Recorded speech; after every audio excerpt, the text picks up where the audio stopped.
words have lost meaning, and therefore meaning has become lost. The language that we're using to talk about things, specifically the economy, isn't really working anymore, and therefore we're not able to tell proper stories. And because we can't tell proper stories, trust, the most expensive commodity in the world right now, is eroding. In this video, I want to talk about education, media, the nostalgia cycle loop, but specifically talk about this idea of how the words that we're using to talk about big concepts don't really match up to what the concepts are that we're trying to talk about.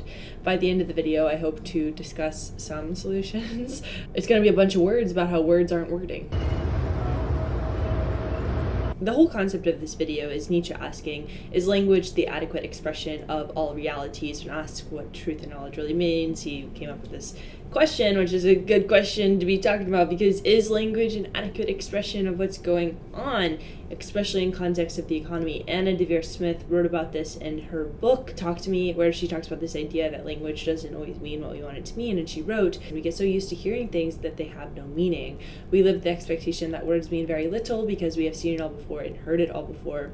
We have so many words, yet so many things are lost. As Ted Goya wrote about in his recent piece, The State of Culture, the fastest growing sector of the culture economy is distraction, but it's not art or entertainment, it's just useless activity. We are saying everything, but we're also saying nothing at all. So how do we fix this? Let's talk about words.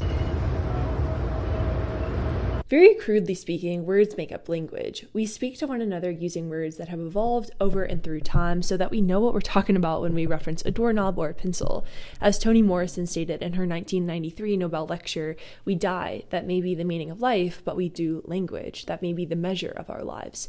But we are shrinking away from it, whether it be things like TikTok speak, where you are forced to speak in short snippets to catch those gleaming droplets of attention, or memes, which support the idea that pictures are indeed 1,000 words. We just don't use words like we used to. Even the vocabulary that we do use is limiting, and here's where the battle between words and concepts plays out. The number of Americans that support spending on the poor is 71%, but if you call it welfare, that number drops to 30%. There is no difference between these two beyond that of words, yet that makes all of the difference. There is a tension between definer and definition, which also creates a phenomenon where the words that we say no longer mean what we think that they do, especially in regards to the economy. For example, we have 3 different definitions of what it means to live paycheck to paycheck. Number 1, a family is struggling to make ends meet and would be unable to finance normal expenses like rent and groceries. Number 2, the lack of a substantial savings buffer. And number 3, not having money left over after having contributed to savings. And of course, news sites will blast the below statements. And so if you read the news and see this, of course, you're going to be freaked out. And it's a nightmare, because if you dig deeper into this data, as Matt Darling does about once a week on Twitter, you'll find that the median American household has a net worth of $193,000, and they have $8,000 in their checking and savings, and that 54% of adults have 3 months of expenses saved. And if you go even deeper, the financial services company that publishes the paycheck-to-paycheck statistic refuses to share the text, the words of the question that they asked to get to their 60% of Americans living paycheck-to-paycheck metric. This is dumb, and it's confusing, and that's the last thing we need when we're trying to understand the economy. But it's not just words, it's actual data points too. The CPI print that we got on Tuesday was high, and there was a gap between the 2 rent measurements, rent of primary residence and owner's equivalent rent. No one really knows why it happened. Even the Council of Economic Advisors was like, that's weird. But then of course, some of the weirdness was the January effect, or firms raising their prices, which rocks. As Jonathan Levine at Bloomberg Opinion summarized, long story short, these data points work in mysterious ways on a month-to-month basis, but it's still relatively clear that more housing disinflation is coming. Economic and financial data don't always do a great job at telling us what's going on, whether that be because people aren't responding to surveys like they used to, or quirks that are hard to explain, or simply having a typo in your earnings, like Lyft accidentally adding an extra 0 to their margins, which caused their stock to rock 60% because people thought they were going to have 500 basis points of margin expansion, not 50 basis points, which is what they meant to say. The data and the words that we use don't really convey what we mean, or what we want things to mean, or what they can mean, etc., which gets into the limits of language. To be very clear about all this, Bloomberg Surveillance published a piece stating if you're not confused, you're not paying attention. Hence why the economy feels bad and good at the same time and everything feels weird is because if you're not confused, you're not paying attention. But the current reflective surface of the economy reveals mostly good metrics. Almost 6 in 10 workers are getting raises larger than inflation. 63% of Americans rate their current financial situation as being good and feel largely decent about their lives. Home ownership for millennials rose 55%. Import volumes have returned to normal. New business creation is on a major upturn. We have had the strongest inflation-adjusted wage growth out of any business cycle in the past 50 years, but these metrics don't convey the entire story. And because we are in a new normal, things like the housing crisis, which I have talked about before, can't hide anymore. We can't hide the fact that things are really expensive and absurdly expensive. As Henry Hill wrote about, the end of zero interest rates mean that long-running problems such as the housing crisis and stagnant real wage growth can no longer be disguised by cheap credit. The decision to take the tactically easier path of salami slicing austerity instead of actually designing a smaller state means government is big as ever, but nothing works. This leads to a disconnect between consumer sentiment and economic data, something that I've talked a lot about, and the language that shapes sentiment via the interpretation of the data is the culprit here. Like, number one, we're just bumming each other out all of the time. I had the opportunity to talk to John Byrne Murdoch at the Financial Times about this idea of language and how it ultimately shapes progress. Progress can come from many different ways, but one that is often overlooked is the role of culture, and language really is being used here just as the sort of proxy for what the culture was at that time. So it's the words we use would have been part of this, but we're using words just because they're the best way we can capture culture, as it were. His piece, Is the West Talking Itself into Decline?, analyzes how language can do a lot in shaping our economic reality, and he highlighted that the words that we use are no longer positive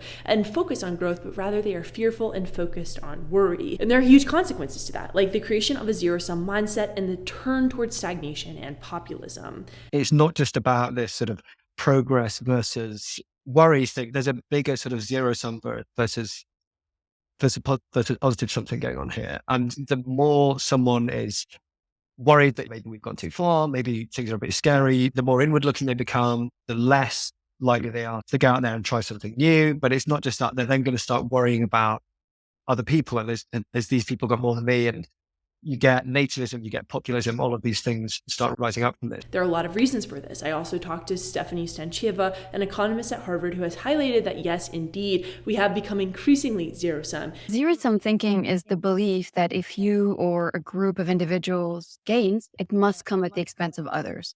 So the world is in a fixed amount of resources. If one group gets more, then another group needs to get less. You can contrast this to a positive sum of the world where everyone could be better off. We think that the only way that we can win is if no one else wins. And this pattern of thought is very common in younger generations, which is even more concerning. Younger generations are significantly more zero-sum than the older generations. And you might correctly wonder, is this an age effect? Do you just become less zero-sum over your lifetime? So the older cohorts have grown up in environments where economically things look brighter, as opposed to the younger generations today. And so you see a total flip image of this in, let's say, many developing countries or emerging markets where actually things are much better now, and you see the younger generations being less zero-sum. This also leads us to what researchers are calling the need for chaos. As Derek Thompson summarizes, it's status-anxious people who feel marginalized in relatively rich countries like the United States. They're more likely to engage with politics as a kind of game. They feel empowered by chaos. This is a problem. If you're not feeling anxious, it means that you don't care. If your words aren't one of foreboding, it means that you're not paying attention, which, to be fair, isn't totally wrong. Things to be anxious about are numerous. The geopolitical warfare, the walls of any sense of structural affordability caving in, the endless political tricks, but yet there is an element of this that we have to address, because as Marilyn Robinson asked when somebody was like, why don't we recognize good things, she said this: it's as if we're all supposed to be cynical, even though, as you say, many of us have excellent grounds to not be cynical at all. It's a mannerism, it's pose, it's perhaps more characteristic of privileged people than of people who really might be wondering about justice and mercy. It's terrible to say that a great civilization could collapse from a force of fad, but sometimes I feel like that is what's happening. So this is a problem, we're using bummer words, looking at each other with eyebrows raised, feeling like only one of us can win, while also trying to sow the seeds of hell in our already burning communal garden or whatever. Jamie Dimon was at Davos, and this is the Burning Man for Big Business, that meeting where they all kind of talk at each other and they're like, look at how smart and cool I am. And he said the following on Trump.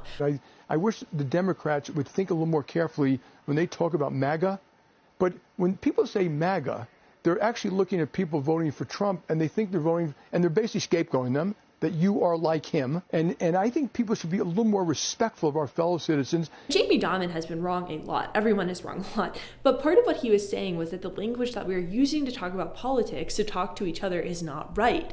The Biden administration is not truly listening to the concerns of MAGA, but it's vice versa. Nobody's listening to each other anymore. We're just hearing one another. Jay Rosen, a journalism professor at NYU, wrote, "The internet is rewiring not only the media sector, as with streaming, but the public itself, which is breaking up or being broken into multiple, some say parallel realities. As you can tell from my attempt to describe it, we do not have a good language for this shift. The words are not working. Everything requires some element of context that has gotten completely erased in the layers of meta-irony that we interact with when we talk about things like paycheck to paycheck. It creates a fractured reality. Not only are we not seeing each other, we're not even on the same plane of existence." John Byrne Murdoch again. The left-right divide is substantial. People can have very different views on things, but you get zero sum and positive sum on both sides of the divide. And as that divide just starts getting really interesting in terms of how it plays out in politics, like whether people are pro-globalization, for example.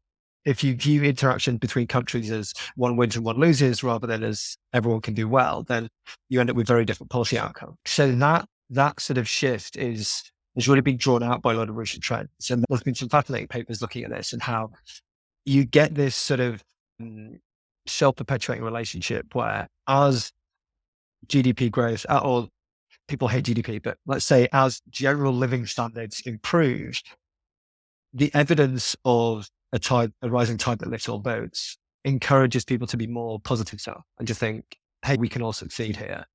Whereas when you get a sort of period of structural stagnation, slowdown in growth, like we've seen in developed worlds over the last, say, 40, 50 years, that in itself feeds more zero-sum views because people feel that there's less scope for upward mobility and they therefore start worrying more about who's winning and who's losing. And then those attitudes can lead to policy decisions which make that slowdown, which sort of lock that slowdown in even more. Everyone knows that the media headlines are impossibly negative. They're a constant thrum that hacks into our consciousness and essentially is impossible to escape. The business model of media is noise, which is why they prefer covering Trump to Biden. The sauce sells, and the more clicks, the more money, blah, blah, blah. We all know this. I've talked about it a lot. The crowing of media headlines, such as this one from CNBC that happened, as Helene Meiser describes, we rally 5% in a straight line and we get 1% down day, and the banner is gigantic, as if the markets have been heading down for weeks. Media is always going to want to exacerbate whatever is going on. The area is also the business model of news, right? It's profitable for people to eat bad news for breakfast. As Jared Bernstein, the chair of the White House Council of Economic Advisors, said, in particular, respondents had been less likely since 2022 to hear good employment news than pre-pandemic, even controlling for the strength of the labor market. It's similar to how the media covers Trump because he is not boring. Bad news is not boring, good news is. So naturally, people are hearing bad news all of the time. Of course, they're going to feel bad. I also had the chance to talk with Will Stansel, Twitter king and research fellow at the Institute of Metropolitan Opportunity. Almost everything you think about the world outside of your immediate experience arrives to you through some form of media, or comes from someone who you know who probably heard about through some form of media. And by media, I just don't mean just like CNN, but I mean, anything on the internet, anything on the TV, anything you read, everything you know about these things is coming to you from a third party. And part of it is the business model of clicks, right? Bad news sells. John Byrne Murdoch and how competition has led to these increasingly angry headlines. There was a great paper recently which was looking at economic news or just sentiment in news as a whole over the last sort of 200 years. And that again found that over this last roughly 50-year period, we've seen a significant dip in the way the media industry just talks about everything. And there's really interesting arguments people have put forward for this about, could this have been because that was when the level of economic competition between news organizations increased? There was a greater incentive to have people reading your story or your front page and not someone else's. And that maybe led to more sensationalism and the negative bias. I think that the negative bias in news headlines and stuff is fairly well established. A lot of people would certainly recognize that. So that's one theory. There's an interesting theory I saw as well from a professor of journalism was maybe even in the last 15 years that could have accelerated because we've got into the real sort of dog-eat-dog world of online journalism where media revenues are drying up, and you're even more incentivized than before to be more outrageous in your headlines. And will on how money is really in the virality, which again is often bad news. There's always a tension in media between telling people what they want to hear and telling people the truth. If you're producing media, your incentive really is you need an audience, and the way you get an audience is mostly just telling people stuff that they will find, that will validate their biases, and that will, is what they want to hear. And that will sort of activate them emotionally. It's even especially obvious with the Super Bowl commercials. Temu, which I actually did a deep dive on for with Well Simple, spent $21 million on their little Super Bowl commercial advertising the idea of shop like a billionaire. For context, Temu is one of the many discount retailers out of China, sweeping the globe, selling things like a hammock for cats, a watermelon slicer that looks like a medieval torture device, a USB-powered mini desk vacuum, or levitating plant pots for like $3. They sell all of those things for very cheap. Their primary audience is actually Gen X/Boomer world, which makes sense as they spent $1.2 billion advertising on Meta, the home of Facebook, in 2023. But they gamify the shopping experience with roulette wheels and absurd discounts, and all the while they promise that you too can shop like a billionaire. The language of that, through the lens of a perfect model of overconsumption, such as Temu, calls into question the price of pleasure and the cost of convenience. What does shopping like a billionaire really mean? Temu is a mirror reflecting our deepest desires in the digital age, where we consume to feel. But the most upsetting thing about this is the truth of it.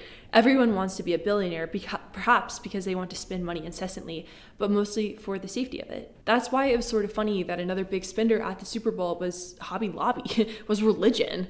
One commercial, which was funded by Hobby Lobby, was titled He Gets Us, and another was for Hallow, a Christian prayer app backed by A16Z.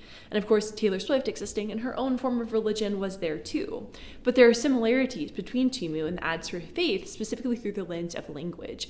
The Temu ad, which artificially promises safety and belonging via spending money on dropship plastic items ripped from Amazon storefronts, is offering the same thing that the religion commercials are, in completely different ways, but essentially the same thing.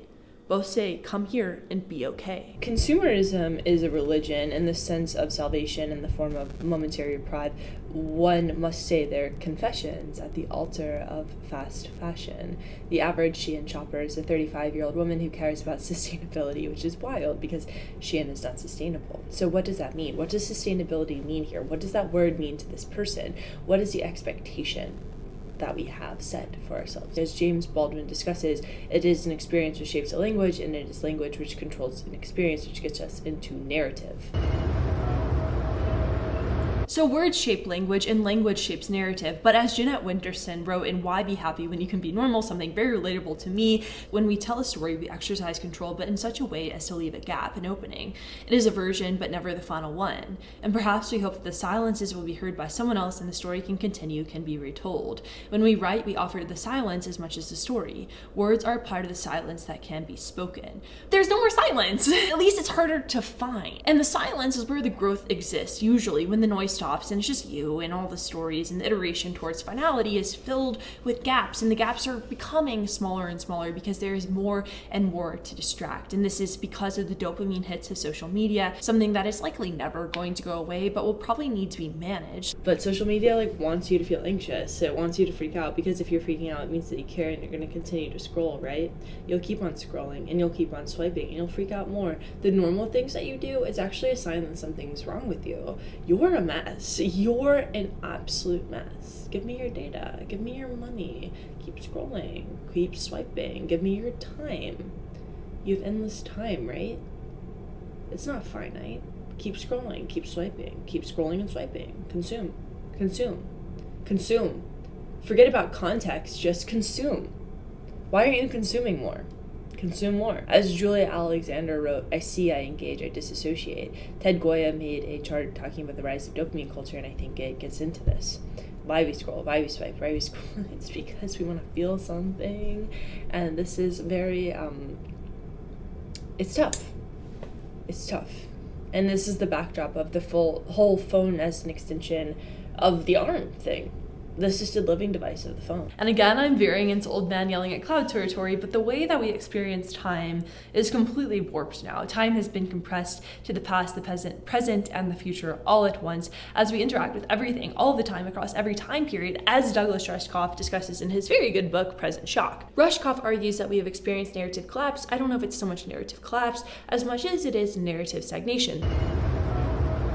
And Marcel Proust wrote in Time Regained, "Indeed, nothing is more painful than this contrast between the mutability of people and the fixity of memory, And that's sort of where we are. We have this weird balance of existing in memory palaces that are inescapable, not a bad thing due to social media, as well as trying to figure out exactly what the capital I individual is meant to be doing here." Donna Stone Cipher wrote the beautiful poem, The Ruins of Nostalgia, which captures the memory part of personhood. This is just an excerpt, just a part of it.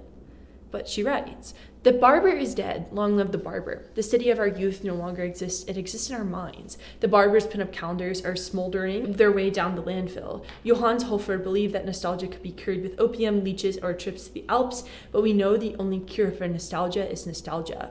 I've discussed the nostalgia cycle loop before and how we just tell the same stories again and again and again. The Marvel Cinematic Universe, for example, existing in the past is easier than engaging in the present, but what happens when the past is no longer the past? As T. Beckett Adams highlighted, Alicia Keys hit a sour note in her live Super Bowl appearance, which happens, it's fine, she's still incredible, but it was edited out of the official YouTube page. He writes, "For all the recent discussion re the post-truth world, we need to talk more about what record keeping should look like in the internet era. Because things like this audio swap with no explanation or heads up given, it's crazy making. How are we ever supposed to return to something approximating consensual reality when even the trivial things that we experience as a nation undergo stealth edits?" So what I am saying here in very fast language is time is weird. I'm saying it quickly. Time is weird. It doesn't work like it used to. And because time is weird, we are haunted by our memories. Everything is everywhere all of the time, so we end up craving the past, but the past, due to changes in technology, is now malleable. And that fractures our reality even more. And finally, that gets to the part of trust. There is a brilliant article in The Atlantic titled "Chicken Littles Are Ruining America" that touches on a lot of themes. The rise of individualism, how we like to bond through anger, and a common sense of threat, and how status and belonging are conferred through negativity and apocalyptic rigidity, which is an ability to see the world as it is, but rather only those nightmarish elements which justify the hatred and rage that are the source of your self-worth. It's a kicker of a line, it's a kicker of an article, and it talks about how victimhood is sort of what people find community in. Doomerism is what people find community in. The article discusses this victimhood complex and the celebration of catastrophe and how all this has led to negative polarization and collective victimization. And the sign from Mr. Bagel summarizes it well: releasing one's victimhood creates space for a new life. So the Atlantic article essentially says, hey, listen, everyone is collectively freaking out, and it's a lot for complex reasons, but the main thing is doomerism is a solve in the face of everything that we're dealing with. I've written on this before, the promise of saying that the world is going to end because it's entertaining, it's community, it answers the siren call of the leadership crisis that we have, but why is it happening? And I think it's happening for three main reasons. Part one, it's the Kafka quote, "You're free, and that is why you're lost. It is hard to have autonomy." And the second part is we live in an economic reality, which, I told you I'd get back to it eventually. We have a structural affordability crisis. There really isn't a beginner mode. The Mitsubishi Mirage no longer is being sold. There's no car for sale under $20,000. We're all very aware of what's going on in the housing market. There are rolling recessions that are impacting employment as well as restructuring, which suggests more frictional than cyclical unemployment, which is good. But with the housing crisis, we are finally realizing that maybe housing projects don't need to generate 20% returns, and the government can take some part in the bidding process for these homes, as shown in Montgomery County, Maryland. Housing is the root of a lot of anger that threads itself through our economy, as well as decades of stagnant wages, rampant inflation, etc. But it's really housing. But it's becoming harder and harder to take chances, whether that be innovation, risking it all to move to a new city, trying something new in general, because it's becoming more and more expensive to take these chances, to give yourself a shot. It's hard.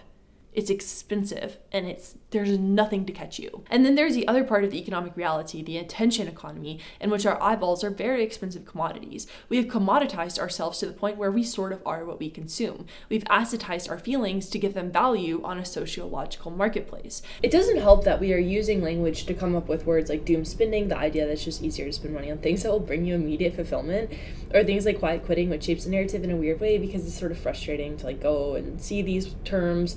But But it's deeper than that, right? It's the teens being told to become specialists by the age of 18 so they can be cookie cutter perfect for college. It's the cars becoming monochromatic because safety is found in standardization. It's adjacent to the hyper optimization required to exist in some elements of the digital world, as Rebecca Jennings explored in Everyone's a Sellout Now. She writes, the commodification of the self is now seen as the only route to any kind of economic security. Because if you're not appeasing the algorithm, good luck out there. And when you're constantly being sold to, when everything is a team lad all the time, you get to another part of the Chicken Little essay where it's very difficult to trust. The US is very low trust, a bunch of eyebrows raised at one another in skepticism that makes sense, but it's also a bummer. And this gets into the final part. We just don't see each other anymore. Derek Thompson just published a post on how we're not hanging out anymore. The whole loneliness crisis thing. As Rushkoff wrote in Present Shock, in the real world, 94% of our communication occurs non-verbally. Our gestures, tone of voice, facial expressions, even the size of our irises at any given moment tell the other person much more than our words do. Without such organic cues, we have to rely on retweets and likes to get it, even though we have not evolved over hundreds of millennia to respond to those symbols in the same way. So again, we are subjected to the cognitive dissonance between what we are being told and what we are feeling. It just doesn't register the same way. We fall out of sync. So we are hyper-connected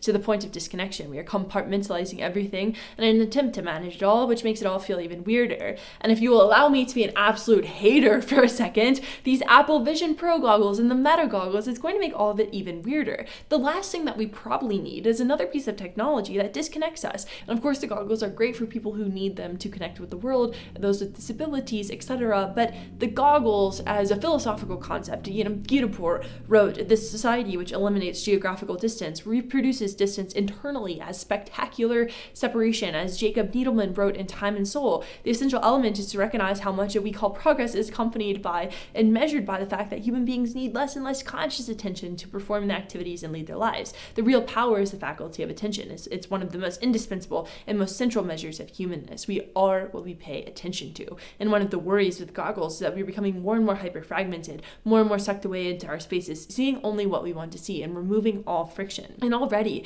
the removal of friction is the root cause of the loneliness crisis. Rosie Spinks wrote the wonderful article titled The Friendship Problem on why friendship feels like admin now, why you have to send your friends a Calendly link in order to have lunch with them. And she quotes Esther Perel. Modern loneliness masks itself as hyperconnectivity, and so people have easily 1,000 virtual friends but no one to ask to feed their cat. That loneliness, which is really a depletion of social capital, is extremely powerful. Everything about predictive technologies is basically giving us a form of assisted living. You get it all served in uncomplicated, lack of friction, no obstacles, and you no longer know how to deal with people. Because people are complex systems. Relationships, friendships are complex systems. They often demand that we hold two sides of an equation, and not that you solve little problems with technical solutions. And that is intrinsic to modern loneliness. Everything has been optimized to the point of near non-use, including friendships. The commodification of self contributes to that. Tech as a forcing function to create aesthetics, define culture, and monetize people. As Jonathan Haidt wrote on the insistent digital need, the proliferation of smartphones and social media mean that young men and women now increasingly inhabit separate spaces and experience separate cultures. So we compartmentalize. While dealing with true economic reality and then also exacerbating some elements of reality to create a sense of friction, loneliness, and we hyperconnect to the point of disconnection. David Brooks ended his Chicken Little piece calling for common love and collective action, which is really all that you can do when you talk about this stuff. There isn't an easy solution. One could say, well, log off, you clearly need to, but that leads us to an absolute loop in which it's impossible to escape the void. As Chris wrote on social media's trap and inferior equilibrium. Because social media is where all their friends are, most teens have no choice but to use it. Meanwhile, a minority of teens do not use it, but they are also unhappy because they miss out. Everyone is therefore less happy. Timothy Roy argues that solution is finding true community through gathering those that build community, being near each other, allowing friction, knowing friction comes with failure. So we've gotten to this point where everything is perception, where everything is constantly some sort of spectacle, something to pay attention to, which becomes almost impossible to exist in. Society isn't reducible to a bunch of, numbers that voters aren't living in a universe unto themselves with a set of preferences that were fixed at birth that will, then determine how all elections will come out, that we can math all of this out from the start. I think it's really important to me, this idea that people affect each other, they communicate, they talk, that this happens in ways that are chaotic and hard to predict. And here there's some interesting avenues to try to experiment with different, for instance, messaging, different interventions, and fostering, for instance, a view that there is cooperation, that many great things have happened in humanity because people have cooperated, that there are many situations that are in fact win-win, or there's ways to try to make them win-win. And it depends a little bit on us and a lot on policy too. I think just a more overtly aspirational culture that says, hey, how can we make things better? I think would, all other things being equal, certainly create an environment where those innovations and advances are more likely to happen. A large part of looking forward might be recognizing our connections, as Adrian Rich says, and on lies, secrets, and silence. There is no truth. A truth is not one thing, or even a system. It is an increasing complexity. The pattern of the carpet is the surface. When we look closely, or when we become weavers, we learn of the tiny multiple threads unseen in the overall pattern, the knots on the underside of the carpet. I think the biggest thing is changing the way that we talk about the economy, too. You can't have an asterisk next to everything saying this might not apply to your individual situation. There's been a lot done to recognize the structural issues of affordability, but policy will increasingly need to move in that direction. And it has, but we also need to be mindful of the way that we consume financial information. And know, at the end of the day, that headlines are a business model. I always struggle with ending pieces, and even just talking out loud, I'm like, there's so much more to be said, but you kind of have to stop talking eventually. I don't like being prescriptive. I much prefer to be descriptive, but when you bring up big problems, you have to talk about big solutions. But the words sometimes aren't enough. As Roland Barthes once said, if you enlarge a detail in a picture in a painting, you produce another painting. And I think we just gotta remember that we're painting. A lot of it comes with explaining what things mean, putting things simply. There was a tweet that said, cultivating ease, joy, and fun, to my utter surprise, is one of the highest ROI skills. And that's a big thing, like just being around one another. And that sounds silly, but it is sharing things. It's sharing in each other's stories, recognizing that language is sometimes not enough, and that trust might be formed just through being around one another more. Sean Thomas Del Reese says it better than I can, because right now there's someone out there with a wound in the exact shape of your words. I don't know the solution. Hank Green once said, if we knew the solution, we would do it, or at least we would get closer. And this is just going to have to be something that we address as we co-evolve with our phones and with the goggles and all of those things, because they're not going away, right? So it's going to be. And the reason I spent so much time on this piece is because it's going to be important. It's going to be important to think about this and, have the words to describe the things that we're feeling. Because when we think about things like the vibes being off, a lot of that is people not having the language to describe their lived experience. Like, it's like, what am I feeling? I don't have the words for it. And so it's really just like creating that space, creating a way to communicate about these ideas. That's enough for now. Hope y'all are doing okay. This is also a newsletter with like charts and stuff. Kyla.substack.com. Also a podcast version. Let's Appreciate on every podcast platform. And TikTok, Instagram, YouTube, everywhere. Hope y'all are doing okay, and I'll talk to you very soon. Very soon.